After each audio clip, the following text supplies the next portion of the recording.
नमस्कार दोस्तों, मैं अभिजीत कुमार चंदन आपके अपने चहेते यूट्यूब चैनल अभिजीत कुमार चंदन मैथमेटिक्स में स्वागत करता हूं। तो दोस्तों देखने जा रहे एक नया टॉपिक स्टार्ट करने जा रहा हूं। वो टॉपिक है स्टैटिस्टिक्स।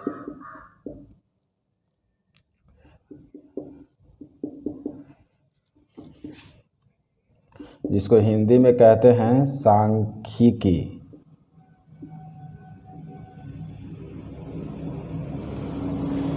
इसमें टॉपिक जो पहला टॉपिक पढ़ेंगे हम लोग दोस्तों, इसमें डाटा कलेक्ट करके अध्ययन किया जाता है दोस्तों। तो इसमें जो हम लोग पढ़ने जो जा रहे हैं, सबसे पहले वो माध्य के बारे में जानेंगे। माध्य, मीन, या इसको औसत भी कहते हैं, एवरेज, ये होता है दोस्तों। इसको निकालने का तरीका जो होता है दोस्तों, 3 विधियां हैं। प्रत्यक्ष विधि,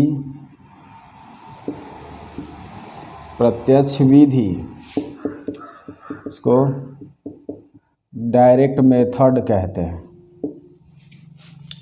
दूसरा जो होता है दोस्तों,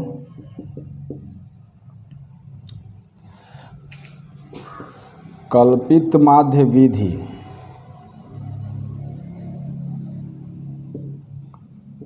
कल्पित माध्य विधि, एज्यूम्ड मीन मेथड।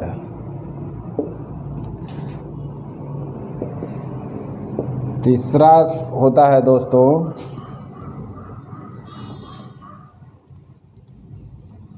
पग विचलन।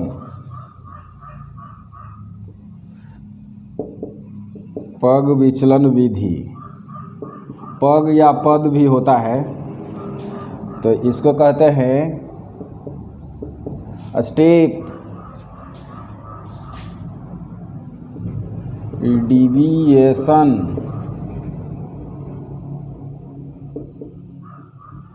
Step deviation method. Step deviation method. अब इसमें दोस्तों कुछ चीज़ों को जानना ज़रूरी है। जैसे होता है वर्ग चिन्ह,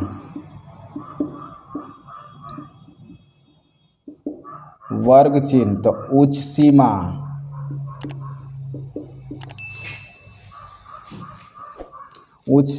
प्लस निम्न सीमा बाई 2, इतना। इसको कहते हैं क्लास मार्क।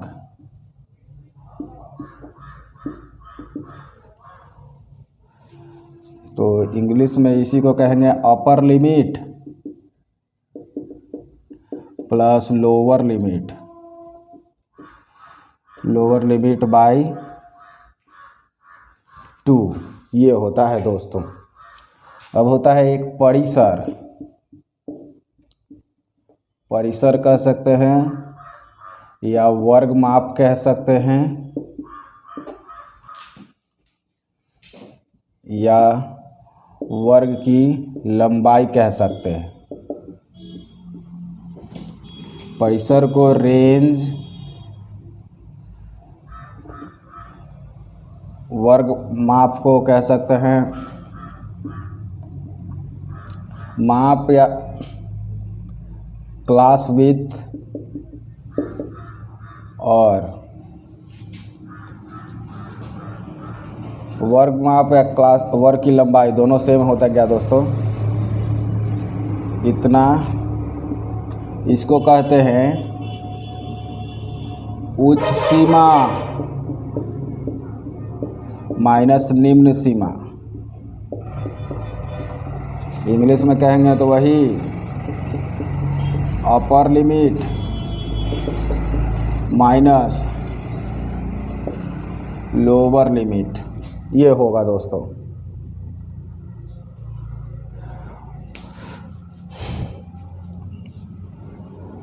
तो देखते हैं दोस्तों, आगे बताते हैं।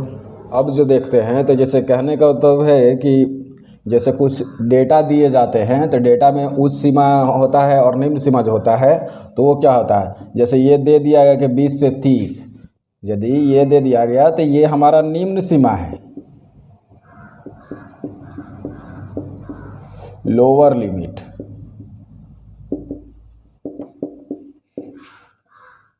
इसको 30 को कहेंगे उच्च सीमा, अपर लिमिट। अब इसमें भी है कि हमारे पास आंकड़े दो तरीके के होंगे दोस्तों, दो तरीके के आंकड़े दिए जाएंगे। पहला आंकड़ा दिया जाएगा वर्गीकृत, अवर्गीकृत।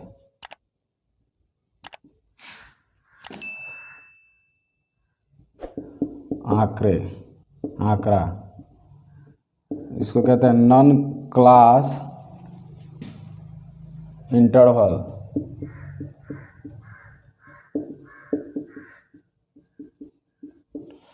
दूसरा दिया होगा वर्गीकृत आंकड़ा।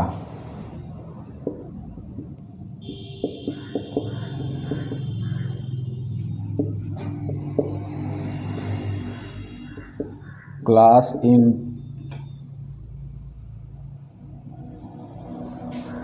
नॉन क्लास इंटरवल डेटा, एक क्लास इंटरवल डेटा, ये हो गया दोस्तों। तो इस हिसाब से आपको आगे चलना है। अब देखते हैं, अब प्रोसेस सीखते हैं। वर्गीकृत वाला ये हो जाएगा दोस्तों 20 से 30, 30 से 40, 40 से 50, 50 से 60, एक लिमिट रेंज दिया जाएगा, दो नंबर रहेंगे। अवर्गीकृत में सिर्फ 2, 4, 6, 8, 10, उसमें वर्ग नहीं, 2, 4, 6, 8, 10 इस तरह से होगा। तो माध्य निकालने की पहला विधि देखते हैं दोस्तों, प्रत्यक्ष विधि। प्रत्यक्ष विधि इसको डायरेक्ट मेथड कहते हैं। डायरेक्ट मेथड कहते हैं। तो इसमें जैसे डायरेक्ट, तो इसका जो फॉर्मूला होता है, लिखते हैं x डैश, ये हमारा माध्य हो गया। x डैश जो होता है, यहाँ इसको सिग्मा कहते हैं, f(x) बाई समेसन f।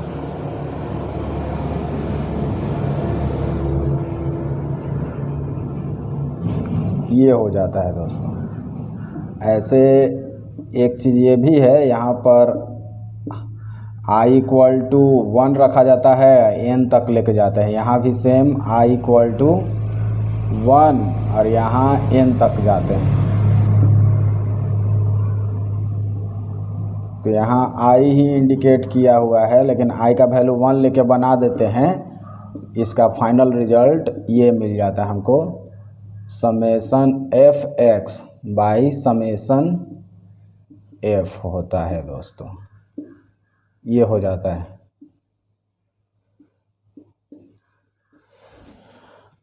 अब इसमें कहते हैं कि f जो होता है यहाँ पर, खास करके वर्गीकृत आंकड़ों के लिए बता रहा हूँ दोस्तों। तो यहाँ पर f जो होता है फ्रीक्वेंसी होता है, फ्रीक्वेंसी, जिसको बारंबारता कहेंगे मैथमेटिक्स के अनुसार। x जो होगा यहाँ पर क्लास मार्क,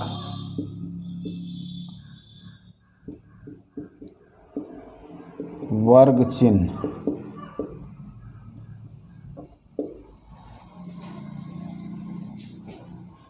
इसको कहते हैं दोस्तों, इसका पूरा नाम हो जाता है अर्थ होता है समेसन, यानी योगफल।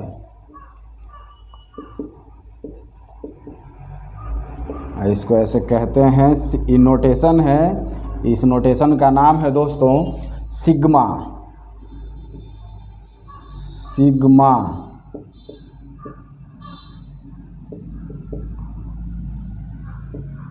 सिग्मा सिग्मा दोस्तों। तो दूसरा माध्य निकालने का है, कल्पित माध्य विधि।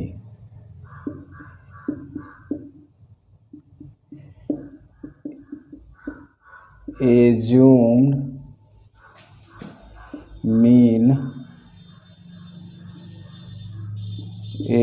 Mean method. तो ये जो होता है दोस्तों, यहाँ पर A plus summation F D by summation F, ये होता है दोस्तों।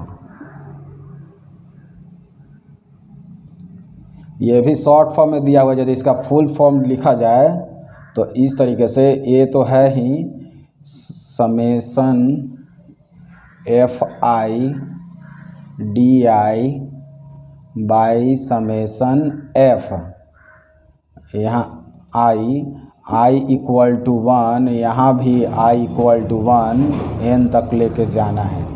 ये होता है फुल फॉर्म दोस्तों। अब लिख लेते हैं, यहाँ पर देखेंगे कि ए क्या होता है। तो ये हो गया कल्पित माध्य,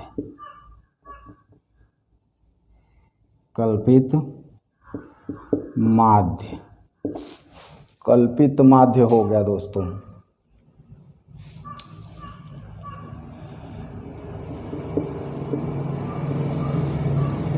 एज्यूम्ड मीन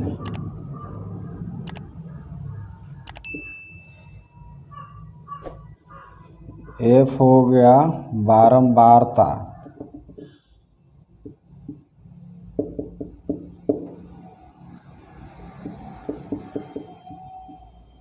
फ्रीक्वेंसी,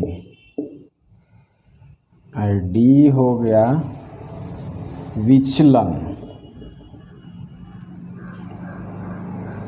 तो डी बराबर जो वैल्यू हो जाएगा एक्स माइनस ए, एक्स माइनस ए, ये हो गया विचलन।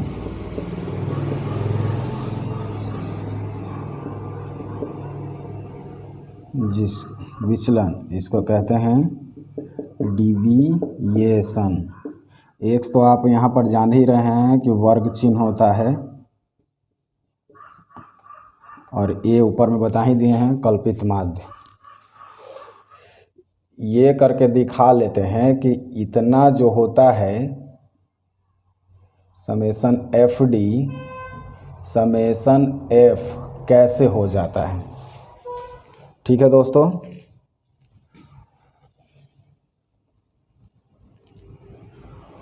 तो करते हैं। चलिए RHS टर्म इसका लेके चलते हैं हम।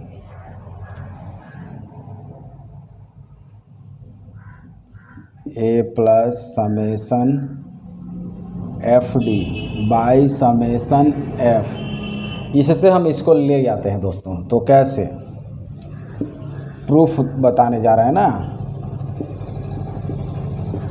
देखें। ये तो ठीक है दोस्तों, समेसन एफ ठीक है। डी का अभी थोड़ा देर पहले बताया था कि डी बराबर होता है एक्स माइनस ए, वो देखिए। तो यहाँ पर डी के जगह पर रख रहे हैं एक्स माइनस ए। ये कांस्टेंट होता है दोस्तों, ये कांस्टेंट होता है, ये नहीं बदलता है, एक्स वेरिएबल होता है। By summation f. अब दोस्तों ए प्लस, अब अलग अलग करते हैं, summation F x minus summation F A by summation F. यहाँ तो समेसन एफ रहेगा ही दोस्तों। अब देखते हैं दोस्तों, चलिए अब आते हैं A plus summation F X by, अच्छा इतना के लिए summation F X by summation F प्रत्यक्ष विधि वाला देख लीजिए, तो उसमें इतना बाई कितना के लिए लिखते थे ए एक्स डैश, ये माइनस ए कॉमन हो जाएगा दोस्तों। और यहाँ आ गया summation F by summation F, constant है तो कॉमन हो जाएगा, तो ये गए काम से। तो दोस्तों यहाँ पर हो गया ए प्लस एक्स डैश माइनस ए, तो ये माइनस और ये प्लस हो गए ख़त्म, इक्वल टू, अब देख लीजिए एक्स डैश आ गया, LHS हो गया प्रूफ्ड दोस्तों, ये हो गया प्रूफ्ड दोस्तों। अब हम सेकंड जो थर्ड मेथड है उसको प्रूफ देखेंगे दोस्तों। देखते हैं तीसरा प्रोसेस जो है आपका माध्य निकालने का, पग विचलन विधि।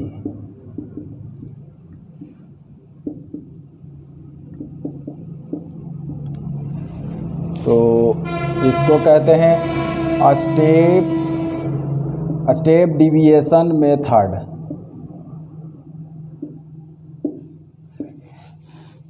तो इसमें जो होता है दोस्तों, माध्य का जो फॉर्मूला तैयार होता है, A plus H into summation F U, मतलब वही आई इक्वल टू 1 से लेके आपको n तक जाना है बाई समेसन एफ आई, ये भी 1 से लेके n तक जाना है। इसको थोड़ा सा अच्छे से लिखना होगा दोस्तों, a plus H x dash, इतना हो गया। और इसी का इन शॉर्ट लग रहा है कि बहुत ज़्यादा गैदरिंग, तो i इक्वल टू 1 जब पुट करेंगे तो x dash equal to a plus H summation F you by summation f. अब यहाँ पर देखेंगे दोस्तों, एच जो होता है कॉमन फैक्टर होता है, कॉमन फैक्टर, उभयनिष्ठ गुणनखंड कह सकते हैं, निष्ठ गुणनखंड। हर एक टेबल में ये कॉमन रहेगा, तभी ये वैल्यू, तभी ये प्रोसेस इस्तेमाल करेंगे दोस्तों। और u equal to x minus a by h हो जाता है, ये है। अब ये कैसे दो होता है दोस्तों, अब इतना बराबर इतना होता है कैसे, इसका भी प्रूफ देखेंगे। तो देखते हैं दोस्तों, आपको बताता हूँ। तो देख लीजिए दोस्तों, प्रोसेस तो इतना इक्वल टू यही ना है, A summation F you by summation F, ये है, इतना ही है। तो इसको प्रूफ करना है तो RHS लेके चलेंगे, तो A plus H summation F you by summation F. चलिए दोस्तों, ए तो ठीक है, एच रहने देते हैं, समेसन एफ यू के बदले x minus a by H by summation F.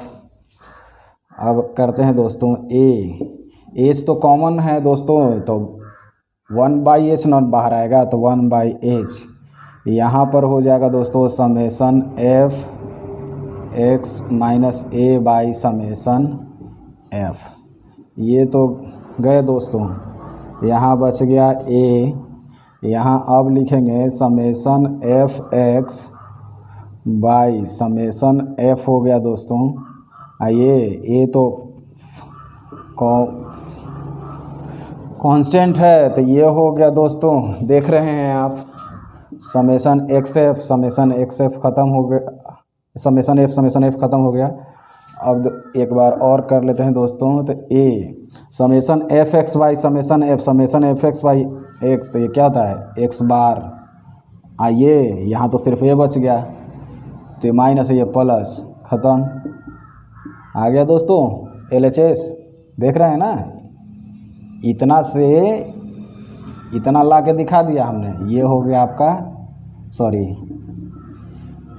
LHS हो गया प्रूव।